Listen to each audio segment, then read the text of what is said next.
Hello students, welcome back to our YouTube channel Surveys Study. I am back again with a new fresh video. In this video, we are going to discuss a most important topic of class 9th physics. The topic has been taken from the chapter Work and Energy. I hope this video is very helpful for your exam. So don't skip the video, see the video till end. Today's topic is energy. In this video, we will also discuss kinetic and potential energy. Today's topic is energy. बच्चों आज का जो topic है वो है हमारा energy. ठीक है, तो एनर्जी के साथ साथ यहां पे हम टाइप्स ऑफ एनर्जी को भी डिस्कस करेंगे. First kinetic and second potential energy, तो उनको हम डिटेल में डिस्कस करेंगे. बट सबसे पहले हम समझेंगे कि एनर्जी होती क्या है. बच्चों ये जो एनर्जी वर्ड है ना, इससे आप बहुत ही अच्छे तरीके से फेमिलियर हो, बहुत अच्छी तरीके से जानते हो कि एनर्जी क्या है. बट यहां पे हम और बेटर तरीके से एक्सप्लेन करने जा रहे हैं. फॉर एग्जाम्पल, मम्मी ने आपको एक काम कह दिया कि बेटा ये जो वेट है, मान लो कुछ वेट था 50 केजी 25 केजी कितना भी, और बोला गया कि इस वेट को तुम ले जा करके छत पे पहुंचा दो. ठीक है, और आप कोई गेम प्ले करके आए हो, सपोज आप क्रिकेट खेल करके आए हो. ठीक है, और आप एकदम टोटली टायर्ड हो गए हो, तो वहां पे क्या होगा बच्चों, आप बोलोगे कि मम्मी मेरे पास एनर्जी नहीं है. आपने यूज कर लिया इस वर्ड को. ठीक है, आप अच्छी तरीके से समझ रहे हो कि एनर्जी किसको कहते हैं, लेकिन आई थिंक अब डिफाइन करने में थोड़ी प्रॉब्लम हो, जो कि मैं यहां पे करूंगा, तो ध्यान दीजिएगा. देखो एनर्जी क्या होती है, ये एक टाइप की क्या है, कैपेसिटी है. ये एक टाइप की कैपेसिटी है, एक टाइप की एबिलिटी है बच्चों. ठीक है, ये एक टाइप की एबिलिटी है जिसके द्वारा हम क्या करते हैं, वर्क करते हैं. ठीक है, क्या लिख सकते हो एनर्जी के लिए, एबिलिटी और कैपेसिटी ऑफ डूइंग वर्क. ठीक है, वर्क करने की जो एबिलिटी है ना, उसी को हम क्या बोलते हैं, एनर्जी. कैपेसिटी, एबिलिटी, चाहे आप एबिलिटी बोलो और चाहे आप कैपेसिटी बोलो, ability of doing work is known as energy. ठीक है, मतलब जैसे मैंने एग्जांपल जो लिया मम्मी वाला, कि मम्मी ने आपको एक काम कहा वेट को ऊपर पहुंचाने तक, कुछ हाइट तक पहुंचाने तक, लेकिन आपने क्या बोला, आप टायर्ड हो गए थे कंप्लीटली, तो आपने बोला मम्मी मेरे पास एनर्जी नहीं है. मम्मी ने आपको क्या बोला, एक काम बोला, एक वर्क बोला करने के लिए. अब उस वर्क को करने के लिए आपके पास एबिलिटी नहीं है, मींस आपके पास क्या नहीं है, एनर्जी नहीं है. आप उस काम को कर पाते जब आपके पास एबिलिटी होती.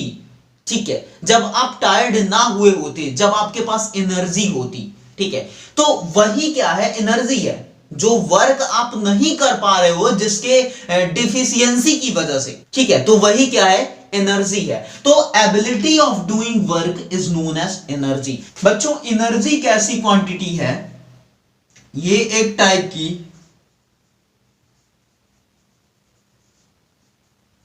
स्केलर क्वांटिटी है बच्चों. ठीक है, कैसी क्वांटिटी है, स्केलर क्वांटिटी है. ठीक है, और बच्चों इसके यूनिट की बात करें अगर हम, कि एनर्जी की यूनिट क्या होती है, तो सेम वही यूनिट होती है एनर्जी की जो वर्क डन की यूनिट होती है. वर्क डन की यूनिट तो आपको अच्छे से पता है, जूल. ठीक है, तो जो वर्क डन की यूनिट होती है वही सेम यूनिट होती है एनर्जी की. ठीक है, अब बच्चों एनर्जी जो होती है ना, वो कई टाइप के एनर्जी होती है, डिफरेंट टाइप की एनर्जी होती है. ठीक है, बट हमको ढेर सारे टाइप्स यहां पे नहीं पढ़ने, मेनली हमको दो टाइप्स पढ़ने हैं. ठीक है, काइनेटिक एनर्जी और पोटेंशियल एनर्जी. बट होती है कई टाइप की energy, chemical energy, nuclear energy, ठीक है, थर्मल एनर्जी, लाइट एनर्जी, ढेर सारी एनर्जी होती है. लेकिन मेनली हमको यहां पे डिस्कस करना है कौन कौन सा, एक है काइनेटिक एनर्जी और दूसरा है पोटेंशियल एनर्जी. ठीक है, एक है काइनेटिक और दूसरी है पोटेंशियल एनर्जी। तो सबसे पहले हम यहां पे डिस्कस करेंगे काइनेटिक एनर्जी, जिसको हिंदी में क्या कहते हैं बच्चों, गतिज ऊर्जा कहते हैं। ठीक है, तो सबसे पहले हम इसको डिस्कस करने जा रहे हैं, काइनेटिक एनर्जी।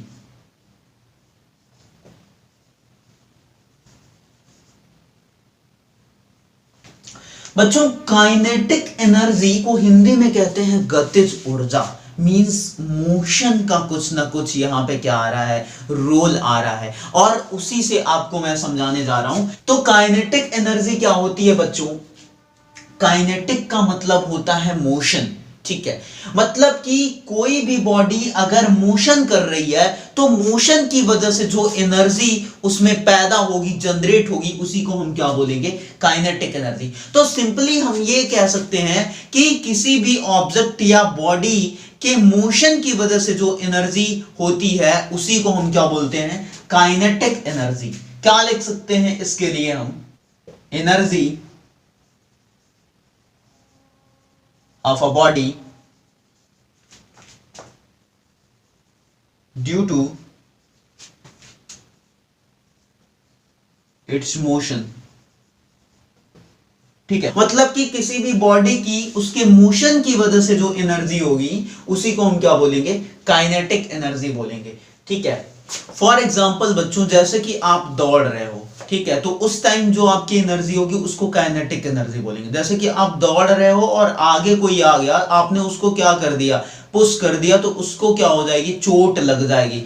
जब आपने उसको धक्का मारा, पुश किया, तो आपने फोर्स अप्लाई किया और वो क्या होगा, गिर जाएगा, उसमें डिस्प्लेसमेंट हो गया। तो फोर्स भी आपने लगाया और उसकी वजह से डिस्प्लेसमेंट प्रोड्यूस हो गया, तो मतलब हुआ क्या, एक तरीके का वर्क डन हो गया। ठीक है, और जब वर्क डन हो गया बच्चों, तो वर्क डन होगा कब, जब आपके पास एनर्जी रहेगी, और इस केस में जो वर्क डन होने का रीजन बन रहा है वो कौन बन रहा है, काइनेटिक एनर्जी बन रही है। इसके पहले हमने एनर्जी समझा, उसमें मैंने बताया कि वर्क करने की एबिलिटी ही एनर्जी है। तो यहां पर जो आप उस आदमी को धक्का मार रहे हो दौड़ते टाइम और वो डिस्प्लेस हो जा रहा है, उस पर आपने फोर्स अप्लाई करा, पुशिंग फोर्स, और उसकी वजह से डिस्प्लेसमेंट आ गया उस बॉडी में, तो वो वर्क डन हो गया। और ये जो वर्क हो रहा है ना, वो किसकी वजह से, काइनेटिक एनर्जी की वजह से। ठीक है, जैसे कि एक क्रिकेट बॉल है, ठीक है, क्रिकेट बॉल को आपने क्या करा, फेंक दिया, और वो अगर जाके स्टंप में लग गई ना, तो स्टंप को वो क्या करेगी, उखाड़ फेंकेगी। ठीक है,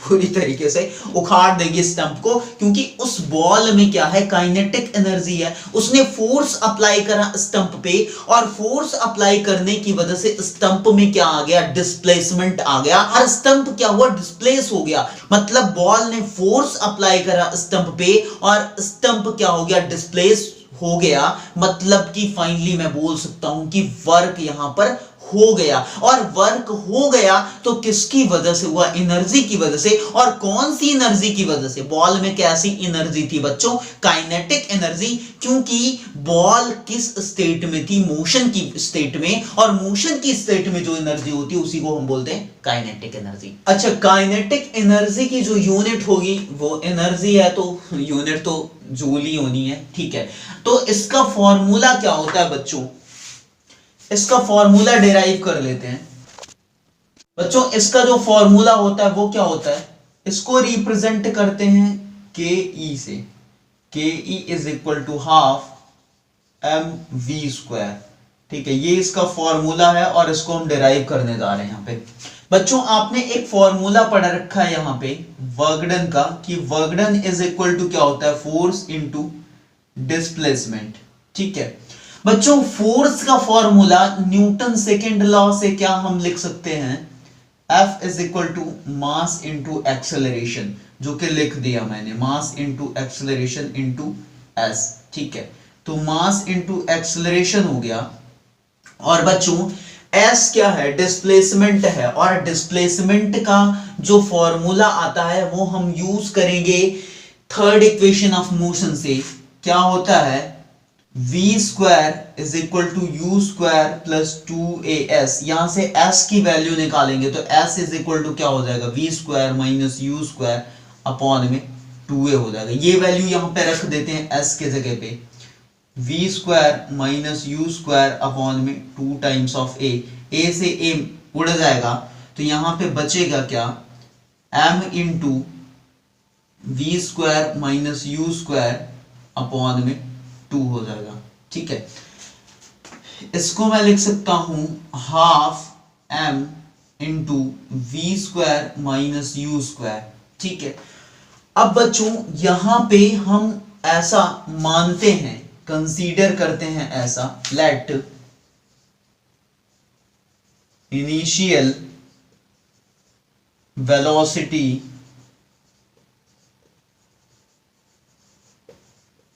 ऑफ द बॉडी इज 0। ठीक है, मतलब कि u की वैल्यू क्या है, 0 है। तो अगर हम u की वैल्यू यहां पे 0 रखेंगे तो फाइनली ये क्या आ जाएगा, w is equal to half m, और ये वैल्यू क्या हो जाएगी आपकी, 0 हो जाएगी, तो ये क्या आ जाएगा, v स्क्वायर। ठीक है, क्योंकि u की वैल्यू क्या हो गई आपकी, माइनस यू स्क्वायर जो था वो क्या हो गया, 0 हो गया। तो फाइनली ये वर्क डन किस में कन्वर्ट हो जाएगा बच्चों, एनर्जी में कन्वर्ट हो जाएगा। तो kinetic energy is equal to हो जाएगा हाफ m v स्क्वायर। ठीक है, ये आपका फाइनली फॉर्मूला निकल के आ जाएगा, kinetic energy is equal to half m v square. ठीक है, आई थिंक हलवा प्रूफ था। ठीक है, जो कि यहाँ पे हो गया डेरिवेशन इसका, kinetic energy is equal to half M V square. This formula is very very most important for numerical. चलो एक न्यूमेरिकल कर लेते हैं इस फॉर्मूले पे बेस्ड। कह रहा है कि calculate the kinetic energy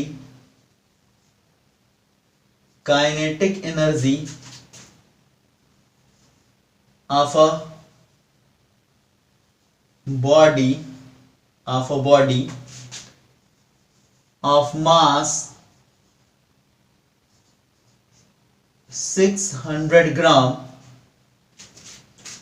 moving with velocity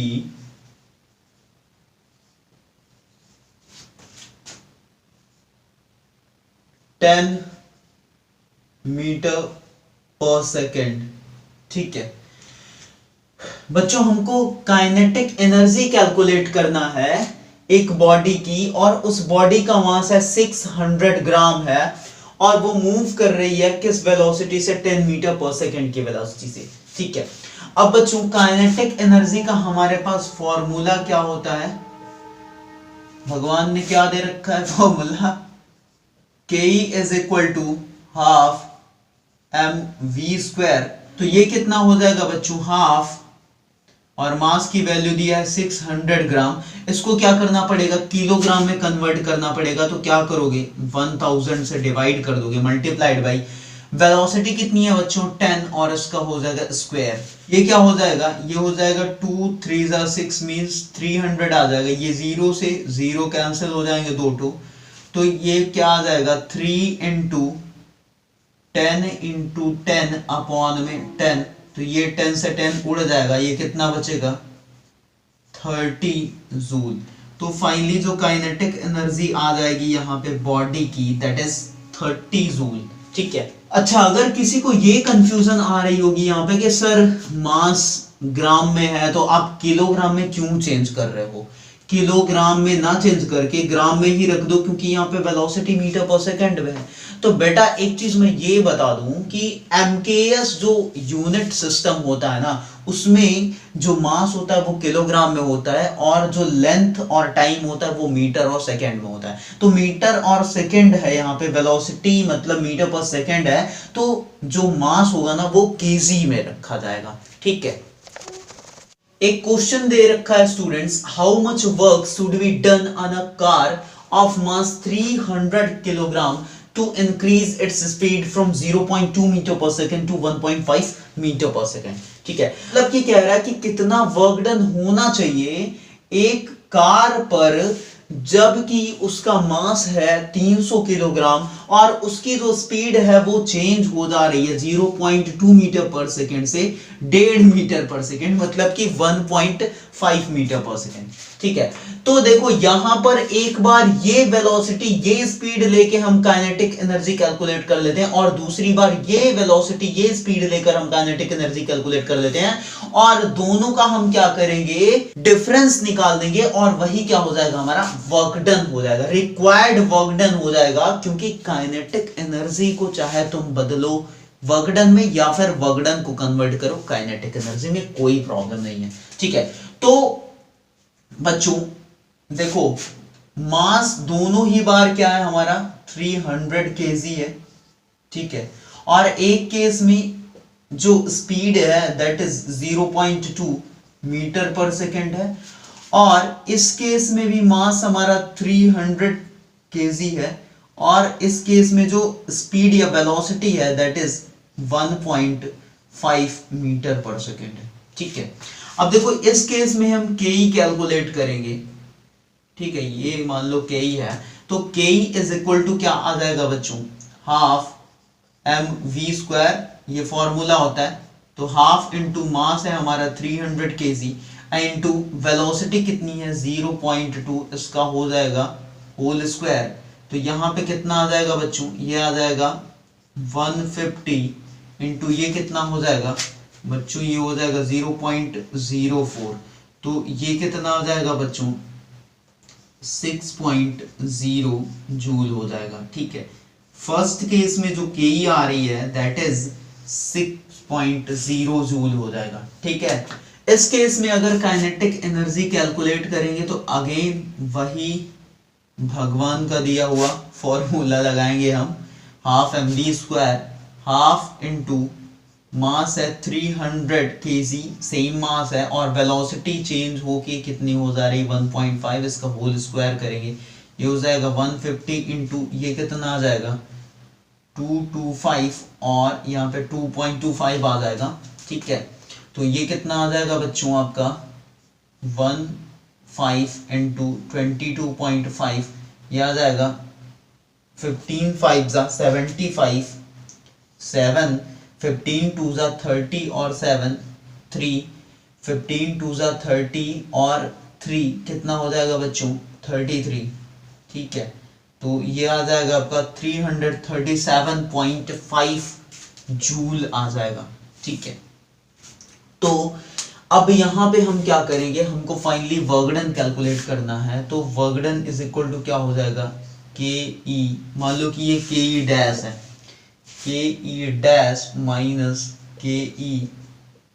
ठीक है, तो कितना आ जाएगा, ये है आपका 6 और ये है 337.5 माइनस 6, तो ये कितना आ जाएगा बच्चों, ये आ जाएगा 331.5 जूल। तो जो वर्क डन होगा on a car that is 331.5 joule. ठीक है, नेक्स्ट टॉपिक है बच्चों यहां पे हमारा पोटेंशियल एनर्जी। पोटेंशियल एनर्जी, ठीक है, बहुत ही इंपॉर्टेंट और बहुत ही प्यारा सा टॉपिक है हमारा पोटेंशियल एनर्जी। बच्चों पोटेंशियल एनर्जी को हिंदी में कहते हैं स्थितिज ऊर्जा, मतलब कि किसी भी बॉडी के पोजीशन की वजह से जो एनर्जी होती है उसको हम पोटेंशियल एनर्जी बोलते हैं। ठीक है, या किसी भी बॉडी के शेप को चेंज करने की वजह से जो एनर्जी होगी उसको हम क्या बोलेंगे, पोटेंशियल एनर्जी बोलेंगे। ठीक है, जैसे कि ये मार्कर अभी यहाँ पे रखा हुआ है ना, तो इसमें कौन सी एनर्जी है बेटा, इसमें पोटेंशियल एनर्जी है, क्योंकि इसने क्या कर दिया, इसने कुछ हाइट गेन कर दी है। ठीक है, अच्छा सिंपली अगर ग्राउंड पे मान लो कि क्या रखा हुआ है, एक ब्रिक रखा हुआ है, तो उसमें कोई एनर्जी नहीं है, ना ही पोटेंशियल एनर्जी है और ना ही काइनेटिक एनर्जी है। लेकिन अगर उस ब्रिक को मैं क्या करूंगा, उठा के इतनी हाइट तक ले आऊंगा ना, तब उसमें क्या आ जाएगी, उस केस में उसमें पोटेंशियल एनर्जी आ जाएगी। बच्चों अगर हम उसको छोड़ेंगे ना बिना एनर्जी दिए ही, तो वो क्या होगी, गिर जाएगी। क्यों गिर जा रही है, क्योंकि उसमें पोटेंशियल एनर्जी है और वो धीरे धीरे किसमें कन्वर्ट हो जाएगी, काइनेटिक एनर्जी में, तभी तो वो मोशन करना स्टार्ट कर दे रही है। ठीक है। तो पोटेंशियल एनर्जी किसी भी ऑब्जेक्ट के पोजीशन की वजह से होती है, या फिर उस ऑब्जेक्ट का शेप हम चेंज कर दें तो उसमें पोटेंशियल एनर्जी जनरेट हो जाती है। जैसे कि एक बो है, मींस धनुष, जो राम भगवान ने यूज करा था रावण को पीटने के लिए, मारने के लिए, ठीक है। तो अगर उस धनुष को राम भगवान ऐसे पकड़ के खड़े हैं केवल, ठीक है, केवल नॉर्मल स्टेट में पकड़ के खड़े हैं, तो रावण क्या करेगा, मार देगा ना राम भगवान को। तो राम भगवान तो ऐसा करेंगे नहीं, उसकी रस्सी है जो धागा लगा हुआ है धनुष में, उसको वो क्या करेंगे, यूं ऐसे खींचते हैं, ठीक है। उन्होंने क्या करा, ऐसे जब खींचा तो उन्होंने क्या करा, उसकी शेप को चेंज कर दिया, उसके शेप को उन्होंने चेंज कर दिया। और जब शेप को चेंज कर दिया ना, तो उसमें कौन सी एनर्जी आ गई बच्चों, पोटेंशियल एनर्जी। इसी वजह से जब उसमें एरो लगा के उसको छोड़ते हैं, उस रस्सी को, उस धागे को, तो क्या होता है, वो आगे की तरफ जाता है। क्यों जा रहा है बच्चों, क्योंकि उसमें पोटेंशियल एनर्जी आ गई है, स्टोर हो गई है, ठीक है।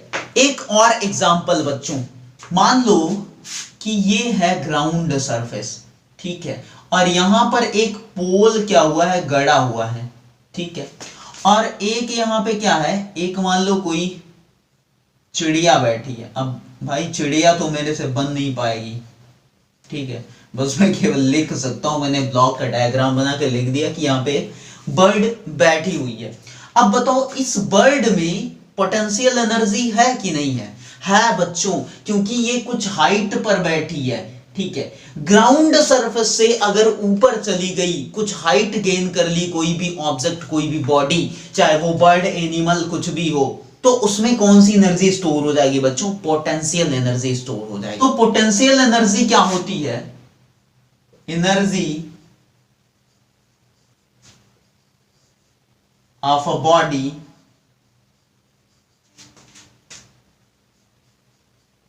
Due to its position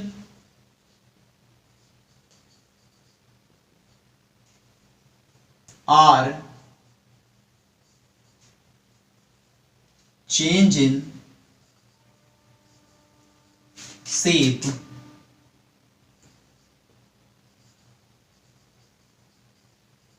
is known as potential energy। बच्चों इसका एक और एग्जांपल लेते हैं, आपसे पूछते हैं कि बताओ एक बर्ड क्या कर रही है, उड़ रही है, ठीक है, ऐसे ऐसे उड़ रही है बर्ड। अब अगर बर्ड उड़ रही है बच्चों ऐसे ऐसे करके, तो उसमें कौन कौन सी एनर्जी होगी। एक चिड़िया है वो हवा में उड़ रही है, तो उसमें कौन कौन सी एनर्जी होगी बेटा, उसमें पोटेंशियल एनर्जी भी होगी और काइनेटिक एनर्जी भी होगी। अब आपको लग रहा होगा सर कैसे पोटेंशियल भी पॉसिबल है और काइनेटिक भी पॉसिबल है, बेटा दोनों पॉसिबल है, ठीक है। कैसे समझो, यहाँ पे पोटेंशियल इसलिए है क्योंकि वो कुछ हाइट पर उड़ रही है, ठीक है, क्लियर है बात, हाइट पर उड़ रही है कुछ, इसकी वजह से पोटेंशियल एनर्जी है, ठीक है। जैसे ही कोई बॉडी, जैसे मैंने एग्जांपल लिया था ब्रिक का, कि नीचे रखा है तो एनर्जी जीरो है, अगर कुछ हाइट पर ला दिया उसको तो उसमें पोटेंशियल एनर्जी स्टोर हो जाएगी, ठीक है, उसमें पोटेंशियल एनर्जी आ जाएगी। तो उसी तरीके से वो चिड़िया कुछ हाइट पर उड़ रही है जिसकी वजह से उसमें पोटेंशियल एनर्जी है। अब काइनेटिक कैसी है, क्योंकि वो क्या कर रही है, मोशन कर रही है ना, चिड़िया उड़ रही है मतलब मोशन कर रही है, तो जाहिर सी बात है मोशन की वजह से जो एनर्जी होती है वो काइनेटिक एनर्जी। तो काइनेटिक एनर्जी भी है और बेटा पोटेंशियल एनर्जी भी है, ठीक है।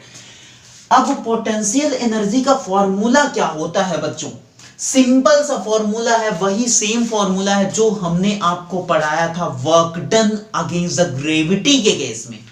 Work done against the gravity के केस में जो फॉर्मूला डिराइव कराया था, जो फॉर्मूला पढ़ाया था, वही सेम फॉर्मूला यहां पर पोटेंशियल एनर्जी के लिए भी अप्लाई करेंगे। यहां पर मैं वो फॉर्मूला अगेन लिखने जा रहा हूं। अब कुछ लोग को लग रहा होगा कि सर ये कब पढ़ा दिया, बेटा work done in one shot मैंने एक वीडियो करी है, उसको जाके आप देखो, डिस्क्रिप्शन में मैं उस वीडियो का लिंक प्रोवाइड कर दूंगा, उसको देखो, उसमें बहुत ही इंपॉर्टेंट इंफॉर्मेशन क्या है छुपी हुई है, ठीक है। जैसे कि मान लो हमारे पास क्या है, एक ब्लॉक है, ठीक है, और इसका मास क्या है, m है। और इस ब्लॉक को हम क्या कर रहे हैं, ग्राउंड सरफेस से h हाइट पर ले जाके टांग दे रहे हैं। ठीक है, h हाइट पर ले जाकर टांग दे रहे हैं। अब बताओ कि इस ब्लॉक का जो वेट होगा वो नीचे के साइड में काम करेगा, mg। ठीक है, और ये क्या है, ये एक टाइप का फोर्स है जो कि अर्थ क्या करेगी, इसी फोर्स से इसको खींचेगी अपनी तरफ। तो यहां पर जो वर्क डन होगा ना वो अगेंस्ट द ग्रेविटी होगा, क्योंकि मैं ब्लॉक को ऊपर ले जा रहा हूं और अर्थ माता क्या कर रही है, धरती माता क्या कर रही है, इसको नीचे खींच रही है। ठीक है, तो यहां पे फोर्स अप्लाई कौन सा हो रहा है, उसके वेट का mg, और इसको हम कितनी हाइट पर ले जा रहे हैं, h हाइट पर ले जा रहे हैं। ठीक है, तो यहां पर जो वर्क डन होगा वो क्या हो जाएगा, फोर्स इनटू डिस्प्लेसमेंट हो जाएगा।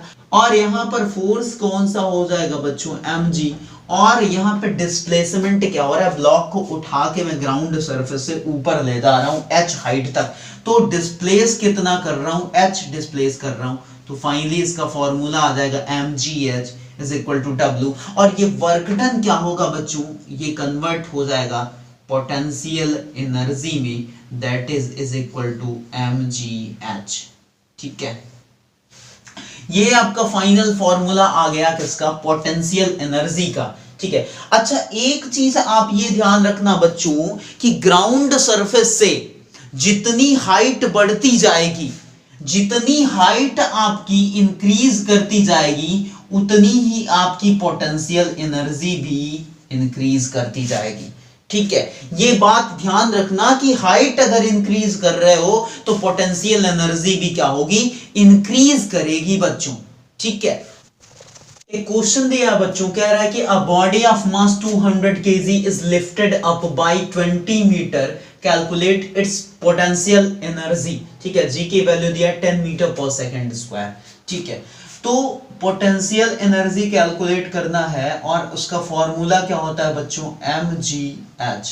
ठीक है, तो मास कितना दिया है बॉडी का, 200 किलोग्राम, और g की वैल्यू है 10, और कितनी हाइट तक लिफ्ट किया जा रहा है, 20 मीटर तक। तो ये कितना हो जाएगा, 2 2 4 आ जाएगा आपका यहाँ पे, और ये 2 0 3 और एक 4 0। ठीक है, तो 40,000 जूल आ जाएगा क्या, पोटेंशियल एनर्जी, मतलब आ जाएगी पोटेंशियल एनर्जी, आ जाएगा नहीं, पोटेंशियल एनर्जी आ जाएगी। एक क्वेश्चन दिया बच्चों, कह रहा है कि a body of mass 5 kg is thrown vertically upwards with an initial velocity 20 meter per second, what will be its potential energy at the end of 3 second, g की value है 10 मीटर पर second square. ठीक है बच्चों, यहाँ पे हमको potential energy calculate करना है, जिसका फॉर्मूला हम सभी को पता है mgh। यहाँ पे मास भी गिवन है, g भी गिवन है, h यहाँ पे हमको कैलकुलेट करना है। मास गिवन है 5 kg, टाइम गिवन है 3 सेकंड, और क्या गिवन है बच्चों, और इनिशियल वेलोसिटी मींस u दिया है 20 मीटर पर सेकंड। ठीक है बच्चों, हम अप्लाई करते हैं क्या, सेकेंड इक्वेशन ऑफ मोशन, और वहां से हम h कैलकुलेट करेंगे। h इज इक्वल टू हो जाएगा ut plus half gt square. ठीक है बच्चों, यहाँ पे प्लस नहीं माइनस होगा, क्यों माइनस होगा, क्योंकि यहाँ पे जो हम वर्क कर रहे हैं, जो फोर्स अप्लाई कर रहे हैं ना, वो अगेंस्ट द ग्रेविटी कर रहे हैं, कि बॉडी को वर्टिकली अपवर्ड फेंका जा रहा है, और धरती माता क्या करेंगी, बॉडी को नीचे के डायरेक्शन में खींचेगी। ठीक है, तो जी की वैल्यू यहाँ पे नेगेटिव लेंगे, वैल्यू पुट करेंगे, यू की वैल्यू हमारे पास 20, टाइम है 3 सेकेंड का, माइनस हाफ इंटू जी की वैल्यू है 10, और ये कितना हो जाएगा 3 3 9। ठीक है, ये आ जाएगा 5, तो ये आ जाएगा कितना 2 3 6 60, माइनस इधर कितना हो जाएगा 45। ठीक है, तो ये आ गया कितना 15 मीटर, मींस जो हाइट आ रही है वो 15 मीटर आ रही है। तो हम फाइनली क्या कर सकते हैं, पीई कैलकुलेट कर सकते हैं, potential energy, that is equal to mgh, और मास दिया आपके पास 5 किलोग्राम, g की वैल्यू है 10 और h की वैल्यू आ रही है 15, तो ये कितना आ जाएगा 750 जूल आ जाएगा क्या, पोटेंशियल एनर्जी। ठीक है।